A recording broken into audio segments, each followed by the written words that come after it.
నమస్కారం top Telugu news కి స్వాగతం. హెడ్లైన్స్ చూద్దాం. జగన్ బావమరిదికి 2 చోట్ల ఓటు ఉన్నా చర్యలు తీసుకోవడం లేదు. చాపాటి ప్రభాకర్ రెడ్డి. ఇండియా కూటమికి కీలక పార్టీలు దూరం అవుతున్న వేళ తమిళనాడు సీఎం స్టాలిన్ కీలక వ్యాఖ్యలు.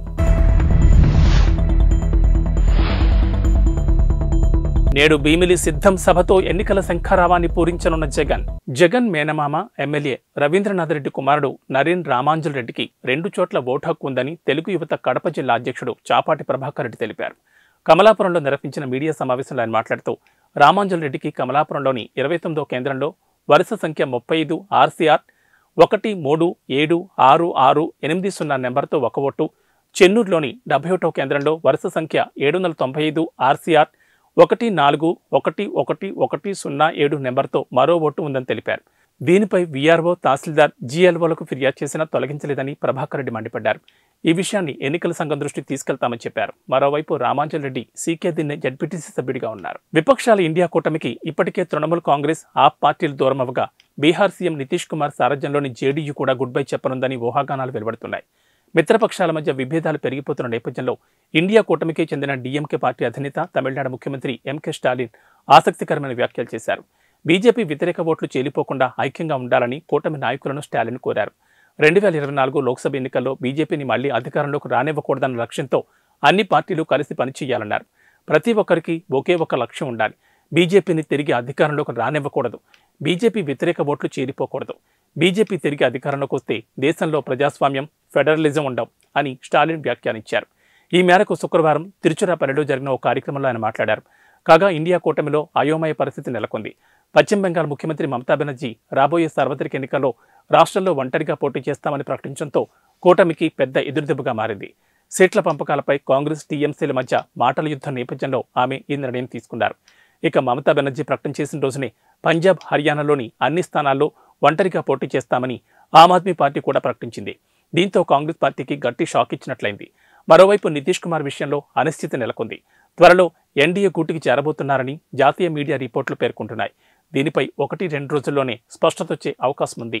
ఏపీ ముఖ్యమంత్రి జగన్ ఉత్తరాంధ్ర నుంచి ఎన్నికల శంఖారావాన్ని పూరించబోతున్నారు. భీమిలి నియోజకవర్గం తగరపు వలసలో సిద్ధం పేరుతో భారీ బహిరంగ సభను నిర్వహించబోతున్నారు. ఈ మధ్యాహ్నం 2:30 ఈ సభ ప్రారంభం కానుంది. గత సభలకు భిన్నంగా ఈ సభను నిర్వహించబోతున్నారు. సభా వేదిక మాత్రమే కాకుండా పెద్ద ర్యాంపును కూడా ఏర్పాటు చేశారు. ఈ ర్యాంప్ మీద నడుచుకుంటూ కార్యకర్తల్లోకి వెళ్లి వారితో జగన్ మమేకమవుతారు. పార్టీ కేడర్ అభిప్రాయాలను స్వయంగా తెలుసుకుంటారు. ఈ సభలో తన పాలనలో జరిగిన సంక్షేమాన్ని, అభివృద్ధిని జగన్ వివరించనున్నారు. వైసీపీ ప్రభుత్వంపై విపక్షాలు చేస్తున్న విమర్శలను ఎలా తిప్పికొట్టాలో కేడర్కు తెలియజేయనున్నారు. రానున్న ఎన్నికలకు పార్టీ శ్రేణులను సిద్ధం చేయడమే ఈ సిద్ధం సభ లక్ష్యం. ఎన్నికలకు కేడర్ను సంసిద్ధం చేయడమే లక్ష్యంగా నిర్వహించబోతున్న సిద్ధం సభలు భీమిలి సభతో ప్రారంభం కానున్నాయి. రాష్ట్ర వ్యాప్తంగా ఈ సభలు జరగనున్నాయి. వచ్చే ఎన్నికల్లో 175 స్థానాలను గెలుచుకోవడమే లక్ష్యంగా ఈ సభలను నిర్వహిస్తున్నారు. ప్రముఖ ఈ-కామర్స్ సంస్థ ఫ్లిప్కార్ట్ 48% మార్కెట్ వాటాతో ఈ రంగంలో దేశంలో అగ్రగామిగా నిలిచింది. ఈ మేరకు అలయన్స్ బెర్న్స్టీన్ తాజా నివేదిక పేర్కొంది. అలాగే దేశంలో అత్యంత వేగంగా వృద్ధి చెందుతున్న ఆన్లైన్ కామర్స్ పోర్టల్గా మీషో నిలిచింది. బెర్న్స్టీన్ నివేదిక ప్రకారం వార్షిక ప్రాతిపదికన ఫ్లిప్కార్ట్ 21% వృద్ధి చెందింది. అదే సమయంలో మీషో యూజర్ బేస్ 32% పెరిగింది. మరో ఈ-కామర్స్ దిగ్గజం అమెజాన్ ఇండియా వినియోగదారుల వృద్ధి 13%కి పరిమితమైంది. ఫ్లిప్కార్ట్లో మొబైల్స్ 50%, వస్త్రాలు 30% అత్యధికంగా అమ్ముడవుతున్న కేటగిరీలో నిలిచాయి. ఆన్లైన్ స్మార్ట్ ఫోన్ విభాగంలో 48%, ఫ్యాన్ విభాగంలో 60% వాటాను ఫ్లిప్కార్ట్ దక్కించుకుంది. నెలకు సరాసరి 12 కోట్ల యాక్టివ్ యూజర్లతో మీషో వేగంగా అభివృద్ధి చెందుతున్న సంస్థగా నిలిచింది. గత ఏడాది కాలంలో ఈ ప్లాట్ఫామ్పై ఆర్డర్లు 43% వృద్ధి సాధించాయి. మళ్లీ షాపింగ్ చేసే వినియోగదారులు 80% ఉండగా రెవెన్యూ 54% పెరిగింది. సికింద్రాబాద్ కంటోన్మెంట్ మాజీ ఎమ్మెల్యే బింగి మచ్చేంద్రరావు కన్నుమూశారు. వృద్ధాప్య సమస్యలతో బాధపడుతున్న ఆయన అల్వాల్లోని తన నివాసంలో తుది శ్వాస విడిచారు. 1978-83లో జనతా పార్టీ ఎమ్మెల్యేగా ఆయన సేవలందించారు. ఆయన మరణ వార్త విని పలువురు రాజకీయ నాయకులు సంతాపం తెలిపారు. కంటోన్మెంట్ ప్రజలు ఆయన సేవలను ఎప్పటికీ మర్చిపోలేరని గుర్తు చేసుకున్నారు. ఆయన మరణం రాజకీయాలకు తీరని లోటని ఆవేదన వ్యక్తం చేశారు. అల్వాల్ శ్మశాన వాటికలో నేడు ఆయన అంతిమ సంస్కారాలు నిర్వహించనున్నట్లు కుటుంబ సభ్యులు తెలిపారు. దేశమంతా రామనామ స్మరణలో మునిగిపోయిన వేళ తెలంగాణలోని ఖమ్మం జిల్లా నేలకొండపల్లిలో భక్త రామదాసుడిగా చెప్తున్న 16వ శతాబ్దం నాటి విగ్రహాన్ని గుర్తించారు. చెవులకు కుండలాలు, ముకుళిత హస్తాలతో ఉన్న ఈ విగ్రహం ఇక్కడి పోలీస్ స్టేషన్లోని ఓ రావి చెట్టు కింద ఎప్పటి నుంచో ఉన్నప్పటికీ ఇప్పటి వరకు ఎవరూ దాన్ని పట్టించుకున్న పాపాన పోలేదు. ఇటీవల ఓ వ్యక్తి ఈ విగ్రహాన్ని ఫోటో తీసి కొత్త తెలంగాణ చరిత్ర బృందం సభ్యుడు రామోజు హరగోపాల్ కట్టా శ్రీనివాస్కు పంపించారు. వెంటనే వారొచ్చి విగ్రహాన్ని పరిశీలించి ఆ విగ్రహం భక్త రామదాస్దేనని నిర్ధారించారు. చక్కని మీసకట్టుతో అప్పుడే తలారా స్నానం చేసి జుట్టును జారుముడి వేసుకున్న గోష్పాద శిఖ, అంజలి ముద్ర, నడుము పక్కన కత్తి, కుడి ఎడమ భుజాలపై శంకుచక్ర ముద్రలు ఉన్నాయి.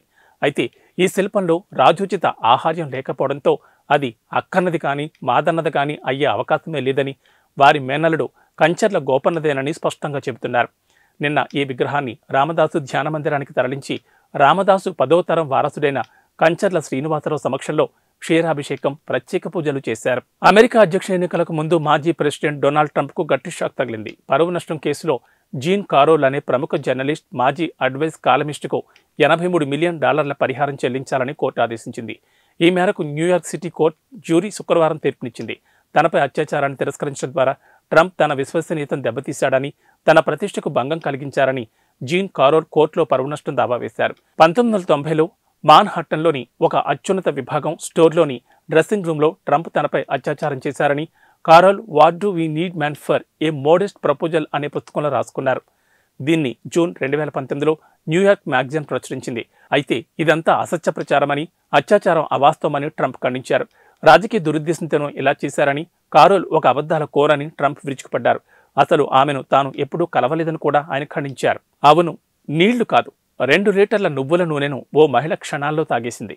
ఆదిలాబాద్ జిల్లా ఉట్నూరు ఏజెన్సీలోని నార్నూర్ కామదేవ్ జాతరలో గత రాత్రి ఘటన చోటు చేసుకుంది. ఆదివాసీ గిరిజనులు ఘనంగా జరుపుకునే ఈ జాతర తొడసం వంశీయుల పూజలతో ప్రారంభమైంది. ఇందులో భాగంగా తొడసం వంశీయురాలైన ఆడపడుచు మేస్త్రం నాగుబాయి చందు 2 లీటర్ల నువ్వుల నూనెను గటగటా తాగేశారు. జాతరలో ఇలా నువ్వుల నూనె తాగడం ఆచారంగా వస్తోంది. ఆడపడుచు హోదాలో ముందుకొచ్చే మహిళ వరుసగా 3 ఏళ్ల పాటు ఈ జాతరలో నువ్వుల నూనె తాగాల్సి ఉంటుంది. మహారాష్ట్రలోని జబితా తాలూకా కొద్దేపూర్ గ్రామానికి చెందిన చందు నూనె తాగడం వరుసగా ఇది 2వసారి. ఇలా నూనె తాగడం వల్ల మంచి జరుగుతుందని తొడసం వంశీయులు విశ్వసిస్తారు. యూట్యూబ్లో సబ్స్క్రైబర్ల సంఖ్యను పెంచుకోవడమే లక్ష్యంగా ఓ యువతి దారుణానికి తెరతీసింది. లైవ్లోని జంతువులను చిత్రహింసలు గురిచేసి చంపడం మొదలుపెట్టింది. ఈ మేరకు 4 లైవ్ వీడియోలను గుర్తించిన పోలీసులు ఆమెను అరెస్ట్ చేశారు. అమెరికాలో ఈ ఘటన జరిగింది. పెన్సిల్వేనియాకు చెందిన 28 ఏళ్ల అనిగర్ మోన్సీ అనే యువతి జీవహింసకు పాల్పడిందని పోలీసులు వెల్లడించారు. ప్రాణంతో ఉన్న జంతువులను హింసిస్తున్నట్లుగా, వికృతంగా వ్యవహరిస్తున్నట్లుగా గుర్తించామన్నారు. లైవ్లో కోడి, పావురం, కుందేలు, కప్పల శరీర భాగాలను ముక్కలుగా కోస్తున్న 4 లైవ్ స్ట్రీమింగ్ వీడియోలను ఆమె ఛానల్లో గుర్తించామని, గత వారం ఆమెపై కేసు నమోదు చేసినట్లు వెల్లడించారు. వేరువేరు జంతువులను పట్టుకుని హింసించడం ద్వారా సబ్స్క్రైబర్లను పొందిందని, లైవ్లోని వాటిని పట్టుకునేదని తెలిపారు. మేడారం జాతర సమయంలో మహిళల నుంచి టికెట్ వసూలు చేయాలన్న ఆర్టీసీ ఎండీ సజ్జనార్ ప్రతిపాదనను డిప్యూటీ సీఎం, ఆర్థిక శాఖ మంత్రి భట్టి విక్రమార్క తోసిపుచ్చారు. రాష్ట్ర బడ్జెట్కు సంబంధించి భట్టి, రవాణా శాఖ మంత్రి పొన్నం ప్రభాకర్, ఆర్టీసీ ఉన్నతాధికారులు ఇటీవల సమావేశమయ్యారు. ఈ సందర్భంగా సజ్జనార్ మాట్లాడుతూ, త్వరలో జరగనున్న మేడారం జాతర సందర్భంగా నడిపే ప్రత్యేక బస్సుల్లో మహిళల నుంచి టికెట్ వసూలు చేస్తే సంస్థ ఆదాయం పెరుగుతుందని ప్రతిపాదించారు. స్పందించిన భట్టి అది సరికాదని, ఎట్టి పరిస్థితుల్లోనూ మహిళలకు ఉచిత ప్రయాణం కొనసాగించాల్సిందేనని స్పష్టం చేశారు. ఒక్క మేడారమే కాదని ఏ జాతర సమయంలోనూ మహిళల నుంచి టికెట్ వసూలు చేయొద్దని ఆదేశించారు. వచ్చే నెల 18 నుంచి 25 వరకు జరగనున్న మేడారం జాతర కోసం ఆర్టీసీ ప్రత్యేకంగా 6000 బస్సులు నడపాలని నిర్ణయించింది. ఒక్క హైదరాబాద్ నుంచి 2000 బస్సులను సిద్ధం చేస్తున్నారు. ఇవి బులెటిన్ విశేషాలు. నమస్కారం.